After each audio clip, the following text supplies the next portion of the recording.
What if the truth only exists once you lie? The thought drifts like smoke through the glow of a monitor. Beneath that glow, a heartbeat. Soft, steady, desperate. Would you rather be believed or be known? In a world where stories make gods of strangers, she became her own myth. Every word she typed was a spark. Every spark, a confession disguised as content. The camera watched. The followers applauded. And the algorithm began to hum like a god with no soul. She told them she was being followed, that shadows lingered outside her window. They believed her, not because it was true, but because fear feels realer than fact. She smiled into the lens and whispered, "He's outside again." And somewhere in the invisible static between signal and silence, something started listening. She told herself it was just a story. Something to test the crowd's empathy. But fame is a mirror that feeds on need. Each view became a heartbeat. Each comment, a hit of belief. Somewhere inside the applause, a quiet warning whispered, "Don't confuse being seen with being safe." Her nights turned longer. The apartment, once still, now seemed to hum with presence. The air changed when she spoke into the lens, as if the world behind her camera had begun to listen too. She no longer posted for others, she posted to keep her own lie alive. It wasn't a story anymore, it was a spell. The world adored her fear. They called her brave. They called her real. The irony stung like frost. She began to film her life as though danger was a guest. Always near, always welcome. The lie had momentum now. She couldn't stop it even if she wanted to. The voice in her head, the one that used to ask if this was too far, had gone quiet. All that remained was the rhythm of her uploads and the hollow echo of validation bouncing back through glass screens. Theo began to watch her differently. The woman he loved was dissolving into pixels and panic. When he reached for her, she recoiled. Afraid of being seen without the safety of an angle, he asked her once quietly, "Would you still be afraid if no one was watching?" She didn't answer. Instead, she went live. She smiled into the screen. Tears rehearsed, voice trembling with practiced fear. And as her followers flooded in, she forgot which part of her was lying. The first real fear came quietly. A knock at the door, soft, almost polite. She froze. It wasn't scripted. She didn't move, didn't breathe. Then another knock. Harder this time. For a moment, the lie slipped, and she felt the cold truth of her own invention staring back at her. She opened the door to nothing but night. No one there. Yet when she closed it, she found a single folded note lying on the floor. It wasn't hers. The handwriting was different. The spell had worked. Something had heard her story and decided to join it. Every lie needs an audience to live. The more they watched, the more her story became flesh. Fear had gone viral, and Mira was its prophet. Her phone trembled with constant notifications, each one a spark feeding her creation. Each one a spark feeding her creation. But somewhere beneath the thrill, she began to feel watched in ways she hadn't planned. Every sound at night became a presence. Every reflection seemed delayed, as though something else was still moving after she had stopped. The internet had made her famous, but fame had made her prey. They called her brave. They called her the girl who fought back. She replayed those words over and over, forgetting that she had built them from lies. Theo's voice had grown small in her world of notifications. He told her she was losing herself, but she laughed. Because losing yourself is easy when everyone else keeps telling you who to be. Yet, late at night, after the live stream ended, the silence between her breaths began to feel too alive. The first brand deal arrived like a crown. She told herself she deserved it, that she had earned every click, every tear. But fame is never free. It charges your sanity first. The more she posted, the less she slept. Every creak in the floorboards became a whisper. Every like, a heartbeat. She started leaving her lights on all night, afraid of darkness but terrified of silence. She didn't know it yet, but something outside had begun to match her rhythm. Theo couldn't reach her anymore. Every time he tried, she spoke in captions and camera angles. He said she was building a coffin out of attention, and she laughed until he stopped talking. But after he left, the laughter stayed, echoing faintly from the corners of her room where no one stood. She told herself it was the echo of her videos playing back. But the sound came even when everything was off. Sometimes it even whispered her name. She reached 500,000 followers the night she heard footsteps inside her apartment. Slow, careful, real. For a moment she froze, caught between performance and panic. Then instinct took over. She turned on the camera. If she was afraid, she wanted them to see it. If she was going to die, she wanted proof. But when she played the footage back, there was no sound, only her breathing, and a single whisper, barely audible. "I'm here because you called me." That night, Mira stopped pretending. The fear she sold had come to collect. Sleep abandoned her. The air in her room felt charged, as if her fear had weight. She started hearing clicks at night, the sound of her phone recording by itself. She blamed the algorithm at first, then herself, and finally something else entirely. Mirrors became enemies, windows became mouths. She wondered if lies, like prayers, could summon the things we secretly deserve. And in the hollow hours before dawn, she whispered to no one, "Am I real yet?" She told her followers the stalker had returned. The post went viral again. Fear was her currency now, and the world was paying in attention. But when she reviewed the footage she uploaded, she saw something she didn't film. A figure standing behind her for a single frame. She froze. The timestamp showed it was captured while she was asleep. She had built a lie to be seen. Now she couldn't turn away. Theo came back once, just to make sure she was okay. The apartment looked wrong. Too bright, too staged. Every wall was covered with printed screenshots of comments, each phrase circled in red ink. She talked fast, words tumbling, insisting that someone was watching. He wanted to believe her. But when he checked her cameras, one of them was recording, facing her bedroom from outside the window, and it wasn't hers. That night, she didn't post. She sat in the dark, holding her phone against her chest like a heartbeat. She realized she no longer knew which parts of her life were real, and which were scripted for others to see. The audience had become her conscience. When she closed her eyes, she could still hear the comment notifications, endless and mechanical. "We're watching." The thought that comforted her once now made her shiver. At 3:11 a.m., she streamed again, unplanned, unscripted. Her voice cracked as she spoke into the void. "If you're real," she whispered, "show me."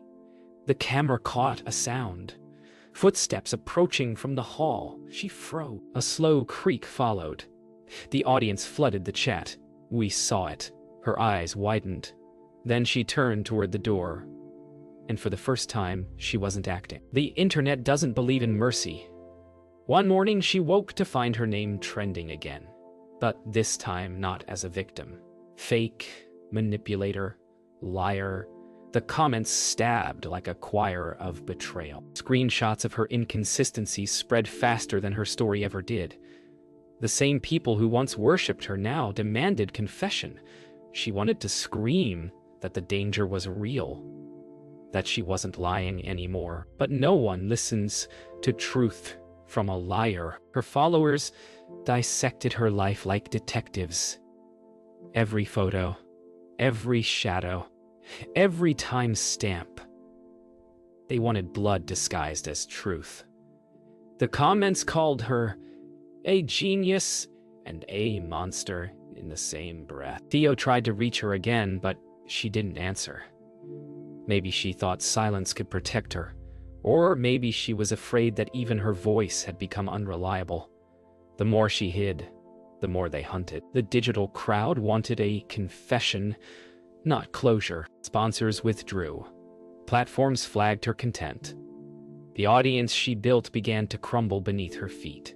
She tried posting proof, screenshots of strange messages, clips of her shaking hands, but every upload brought more doubt. In her desperation, she started live streaming constantly, hoping that if they saw her fear in real time, they'd finally believe. But all they saw was a girl unraveling in front of her own reflection. She saw it again during a live stream, the shadow moving behind her. This time, her followers noticed too. The chat exploded with disbelief and laughter. She planted it. Good edit! But she hadn't! Her pulse hammered as she turned toward the doorway, whispering for Theo, for anyone. But the only sound that answered her was the mechanical chorus of laughter emojis rolling across the screen. The crowd no longer feared with her, they feared her. When the stream ended, she sat in silence, staring at the blank screen. For the first time, she understood what it meant to vanish in plain sight. The audience had devoured her story, and now they wanted her soul. Her mother called. Her phone rang, but she couldn't lift her hand to answer. Instead, she whispered to the empty room, "You believe me, don't you?" And from the dark, a voice answered. Soft, close, and impossibly real, I always have. The line between story and life collapsed quietly.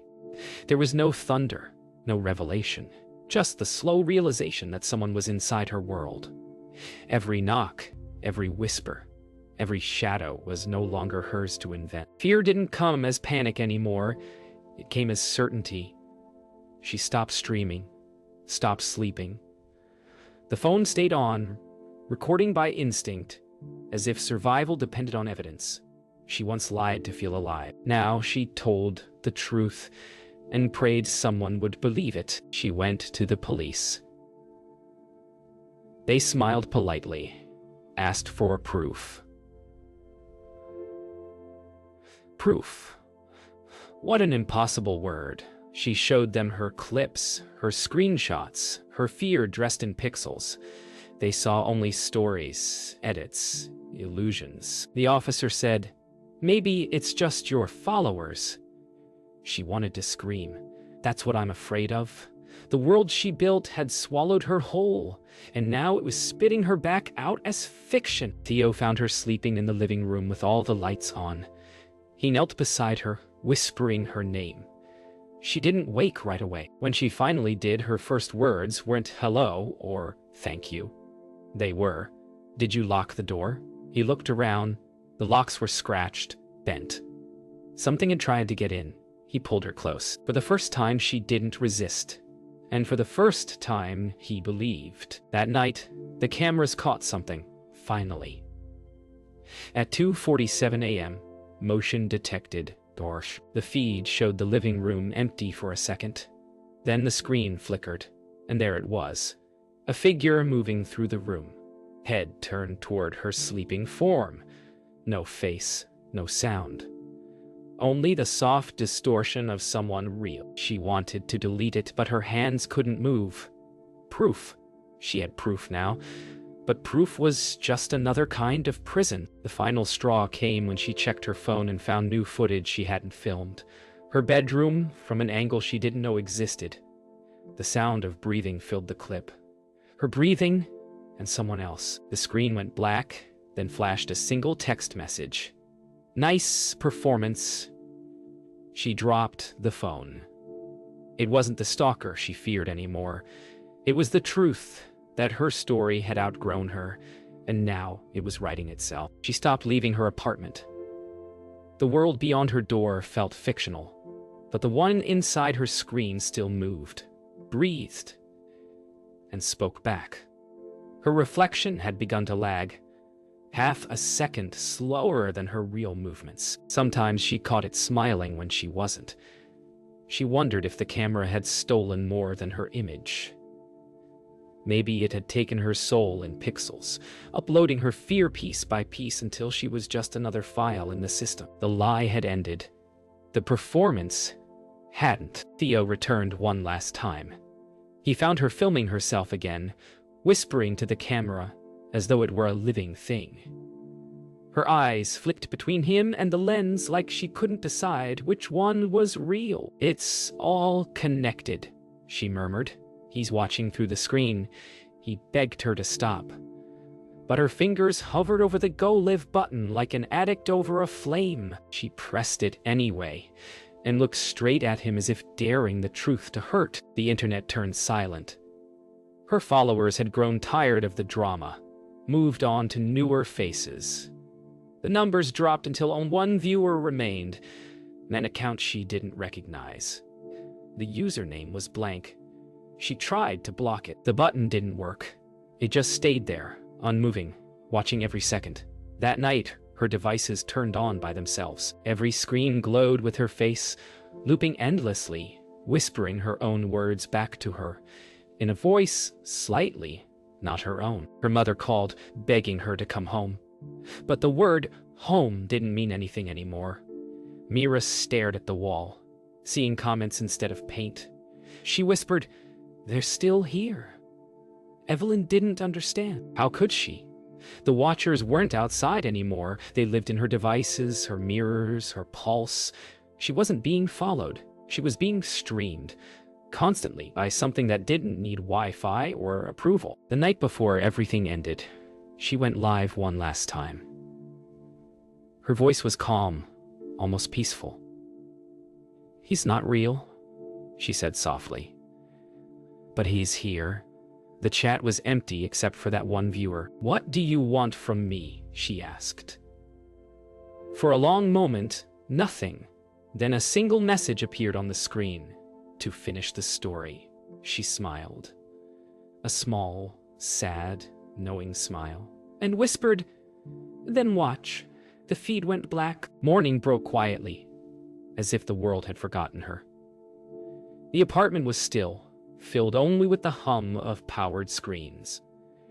Mira's phone lay face up on the floor, recording though no one had pressed it. In that stillness, she realized the truth. She wasn't fighting a stalker, or even an audience. She was fighting the reflection of every lie she had told, now come alive to collect its due. Stories have gravity. Lies have echoes, and sometimes echoes become voices. She began recording her confession, not for fame, not for forgiveness, but for release. Her voice was steady, stripped of performance. "I lied," she said, "and you believed me, but that's not the sin. The sin is that I started to believe it too." Each sentence felt like peeling back her own skin, revealing something fragile beneath. She wasn't asking to be understood. She was asking to be forgot. Theo found the video first. No title, no tags. Just a single upload time, stamped at 3:11 a.m., the same time she'd once summoned her fear. He pressed play. Her voice filled the room, calm, broken, beautiful. She spoke of consequence, of hunger, of the way attention becomes addiction. She ended with words that chilled him. "I made him, and now I am him." The screen cut to static. Then, for a moment, the static blinked, and her eyes stared back. The world rediscovered her only after she vanished. The video went viral, of course. A haunting performance, they called it. A masterpiece of digital horror. No one questioned whether it was real. The lie had become art. The truth, irrelevant. The comments flooded in, celebrating the same tragedy they had once mocked. In the end, Mira's story gave them what they wanted. Fear that could be consumed. Grief that could be replayed. Her apartment was found days later. Lights still on. Phone still streaming. No sign of her. Some say she ran. Others swear they've seen her reflection appear in their own screens, smiling faintly just before the feed glitches. Maybe she didn't die. Maybe she just uploaded herself somewhere attention never ends. If truth was her punishment, then memory became her grave. And the voice she once used to lie now whispers through every device. Are you watching? Where am I?